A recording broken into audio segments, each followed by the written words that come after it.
Hi everyone, I'm Benjamin, and welcome to my book club. Last Sunday I saw Dune Part 2 in the cinemas. Finally decided, you know what, time I read Dune. So I picked up Dune, read it in 4 days, and it's so fucking good, you guys.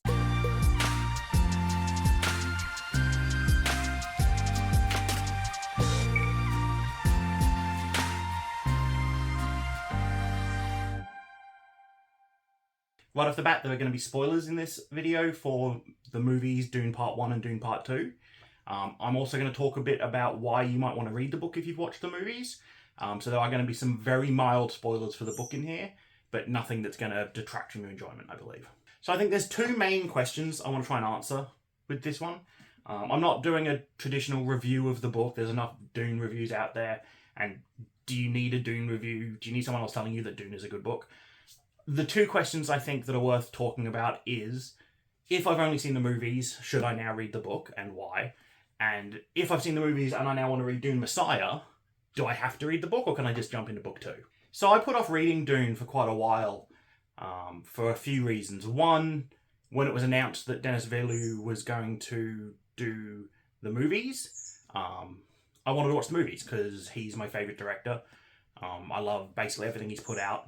Arrival, Blade Runner, Sicario. They're some of my favourite movies of all time. Blade Runner 2049 is, I think, my favourite movie right now. But also, I'm going to get laughed at for this, it's a bit long. Now, I know the fantasy readers are out there laughing and pointing, waving their 1,000-page tomes around that are only part 1 of 7. But for a sci-fi horror reader, I'm used to books closer to 400 pages. This is nearly 600 pages. It's pretty dense, and the start of it is very slow. The first quarter or so is quite slow. So I bounced off it a couple times previously. Just reading it and thinking, oh, I could read 2 books in this time, and I'm not enjoying it too much, so I bounced off. And I'm an idiot, okay? Yep, everyone is correct. I'm an absolute idiot. This is one of the best books that's ever been written. Having an idea of the payoff of the story from the movies is what really let me get through this book, I think. That little bit at the start that I've always found slow before, now I just found fascinating. I found the characters' motivations and their conversations really interesting, knowing where the story was kind of going to go. So I think if you've ever tried to read this and found it slow but you liked the movies, give it another go now. I think, knowing there's a payoff at the end of this tunnel and knowing it's so good really puts a light on the rest of the book, I think. As someone that saw the movies and then read the book, I think you'd be doing yourself a disservice to not read this now. This is always heralded as one of the best science fiction books of all time, and it's absolutely earned that right. This is one of the best books I've ever read. And it was only improved, I think, by seeing the movies. There are some pretty major changes from book to movie, which we'll talk about. In most cases, the book's version is probably better. Some of them would have been very hard to do in film, some of them you may not have had time. But there are a couple points where I think the movie kind of nailed it a bit more than the book did, and we'll talk about that as well. As for the second question, should you jump right into Messiah without reading Dune if you've seen the movies? I don't think so. I think, having not read Messiah, I think going into the sequel of this book, knowing only what you knew from the movies, I suspect that you're going to be confused. There's some pretty important differences. So, as for some of the differences, I'm not going to give any massive spoilers for the book here, but I am going to talk about some stuff from the book. I am going to give some pretty big spoilers from the movie. But I just want to talk about a few of the things that, having read this, some of the questions and some of the things that were lacking in the movie now make more sense to me, and now I prefer some of the versions from the book. First off is the mentats, the human computers, that we see a little bit of in part 1, and we see none of in part 2. They're there in like the Harkonnen command bases and whatnot. But for example, do you remember Thufnir Hawat? Because part 2 doesn't. I don't remember him dying in part 1, and I don't think his name is even mentioned in part 2. He's not in the movie. But in the book, he plays a real vital role, I think. We see what happens to him after the fall of House Atreides. We see where he goes, we see what he plans, we see what he schemes. And we see him all the way through to the end of the book. And I think it's some of the best bits of the book are him. Another really important thing with mentats is in the movie, Paul is a special Bene Gesserit raised and trained child. But in the book, not only does he have that Bene Gesserit bloodline and training, he's also a mentat. He has that mentat training from youth. He's not a full mentat. He hasn't finished his training. But I think it's part of what makes him so special. I think the mixing of the mentat training and the Bene Gesserit training is what makes Paul the Muad'Dib. It's what makes him who he is. I think without that, in the movie, he is just the chosen one because he's the chosen one. And it's true in here too, but at least here it gives you a bit more of that explanation. I think the movie does a pretty good job with Paul's prophetic sight and like his visions of the future. And it probably does it about as well as you can do in a purely visual medium. The scene where he's just had the water of life and he's talking about his visions and he's saying, he sees all the different pathways, but only the one where he succeeds. That is a really good scene. I love that scene. I wouldn't change it at all. But saying that, Paul's future sight and his visions are such a more integral part of the story in the book. They start really early and they continue all the way to the end, and it's done in a very different manner. In the book, it's almost like Paul can exist in multiple time streams at once, at multiple points in time. There's sections where he worries that he's losing himself into the time stream and he may not be able to grasp his way back to the present. And he's always seeing these visions of the future, like in the movie, but different visions really, that he's always trying to avoid. And the movie and the book go along the same sort of goal there, but they go about it in a very different way. And the book, the prose is just excellent in these scenes.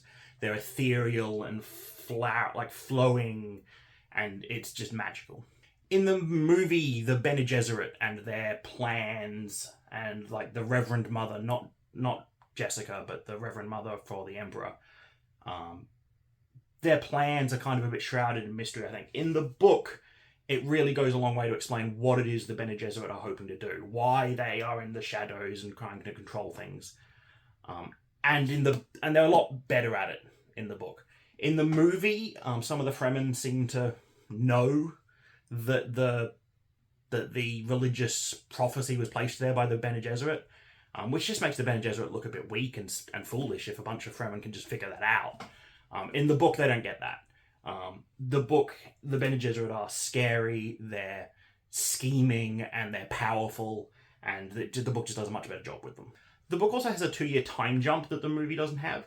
When Paul and Jessica flee to the Fremen for safety after everything with Duncan Idaho and everyone else they meet, it seems like in the movie we have this montage of Paul going through like Fremen milestone to milestone to milestone fairly quickly, and gaining the trust and respect of everyone, and you know, half the Fremen are all he's definitely the Messiah and half of them are not.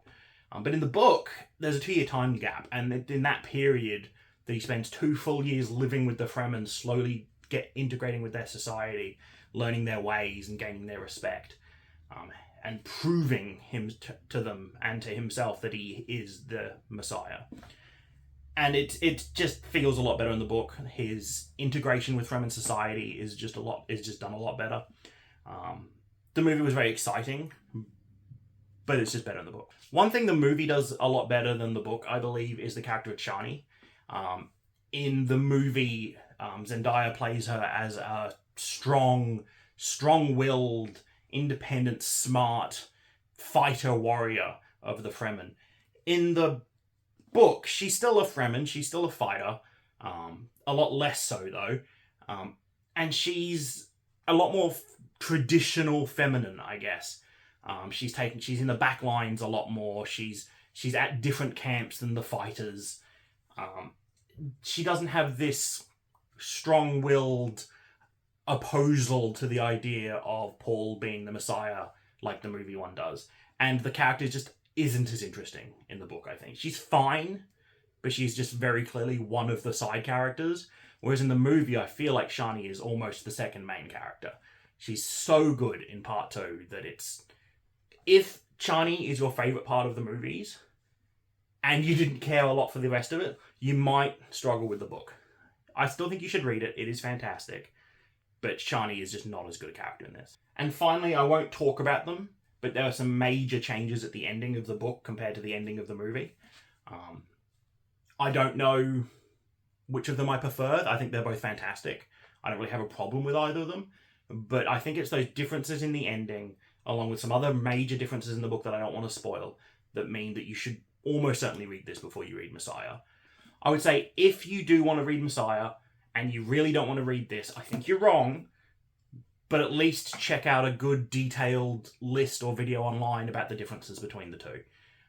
Because I think there's some stuff in here that you're going to want to know before starting the next book. At the end of the day, I say don't make the mistake I did. Don't put this absolute masterpiece aside for any longer than you have to, because it is absolutely worth reading. It's enchanting, it's magical, it's full of suspense. It's one of the best books I've ever read, and it easily gets a 10 out of 10 from me. Thanks for watching, guys. I know this was kind of a bit more of a rambly video, but I did just finish Dune and I wanted to get my thoughts out on it. I am going to now move on to Dune Messiah. It's a much shorter book. I'm excited to read it. And then I think I am going to move on and read Children of Dune. I'd love to hear in the comments what everyone thinks about God Emperor of Dune, whether I should go on and read that. And then from there, whether I should go on and read Chapter House Dune and the other one. But yeah, let me know. If you check out this playlist up here, that'll have my other book reviews in it. I'd love if you could leave a like, comment, or subscribe. And just remember, keep reading.